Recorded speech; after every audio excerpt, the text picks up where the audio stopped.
Ribuan buruh di Surabaya turun ke jalan menuntut kenaikan upah minimum. Sementara itu, evakuasi seorang ibu rumah tangga yang tercebur sumur sedalam 7 meter di Ciamis berlangsung dramatis. Berikut informasinya dalam Prime Highlight. Keributan ini terjadi saat seorang polisi berupaya menarik seorang buruh keluar dari barisannya. Massa yang emosi pun langsung memburu aparat tersebut. Kericuhan berhasil diredam setelah buruh lainnya menenangkan rekannya dan kembali berunjuk rasa. Dalam aksinya ini, buruh menuntut kenaikan upah. Buruh kecewa dengan ketetapan upah minimum provinsi sebesar Rp22.790.000. Buruh menuntut kenaikan upah hingga Rp300.000. Inilah proses evakuasi dramatis yang dilakukan tim Pusdalops BPBD Kabupaten Ciamis saat berupaya menyelamatkan seorang ibu rumah tangga yang tercebur sumur. Setelah berjibaku selama 1 jam, petugas akhirnya berhasil mengangkat tubuh Mamah dengan selamat. Kondisi badan Mamah lemas dan menggigil saat dikeluarkan dari dalam sumur.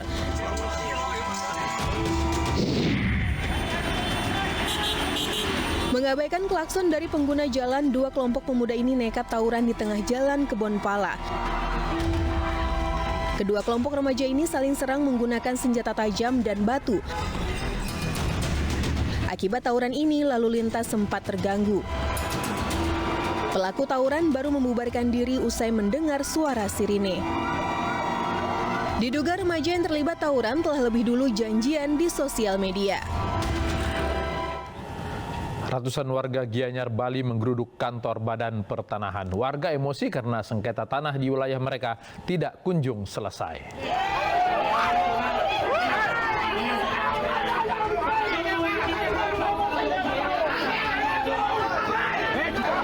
Keributan ini terjadi saat ratusan warga desa adat Guang menggeruduk kantor Badan Pertahanan Gianyar, Bali.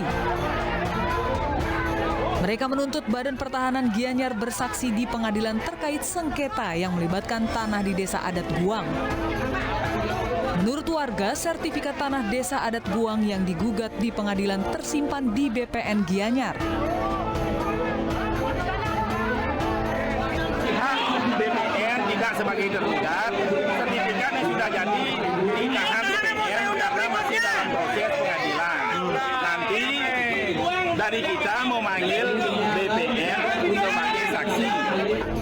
Sebelum mendatangi kantor Badan Pertahanan Gianyar, pengunjuk rasa juga sempat mendatangi Pengadilan Negeri Gianyar, Polres, serta kantor DPRD Gianyar.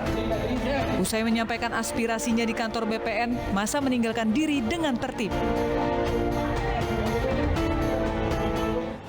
Ikatan Pejabat Pembuat Akta Tanah menyiapkan sanksi jika anggotanya terbukti melanggar hukum dalam kasus artis Nirina Zubir. Kepolisian pun membidik tersangka baru atas kasus yang merugikan Nirina hingga 17 miliar tersebut. Ikatan Pejabat Pembuat Akta Tanah angkat bicara atas kasus mafia tanah yang menimpa Nirina Zubir. Usai menggali informasi dari pejabat pembuat akta tanah Ibu Nirina dan menemui kepolisian, Ikatan Pejabat Pembuat Akta Tanah telah menyiapkan sanksi jika terbukti ada pelanggaran. Sehingga masalah ini kami sudah paham betul. Tentu nanti tahapan-tahapannya sekarang sedang berproses di majelis pengawas, ya, dan tentu hasil dari majelis pengawas tersebut nanti akan menjatuhkan sanksi apakah bersalah atau tidak bersalah. Pekan lalu Nirina naik pitam saat melihat tatapan sinis dari tersangka penggelapan aset milik almarhumah ibunya. Nirina tak habis pikir mengapa sang asisten rumah tangga yang sudah sangat dipercaya almarhum ibunya justru berkhianat dengan menggelapkan berbagai sertifikat rumahnya. Berat sekali hati saya untuk hari ini ketemu sama dia dan tidak ada sedikit pun dia sampai detik ini niatan untuk memohon maaf. Jalan aja, menatap mata saya. Panglima TNI Jenderal Andika Perkasa menemui Kepala Staf TNI Angkatan Laut Laksamana Yudo Margono. Apa yang mereka bahas? Tunggu di Ainus Prime.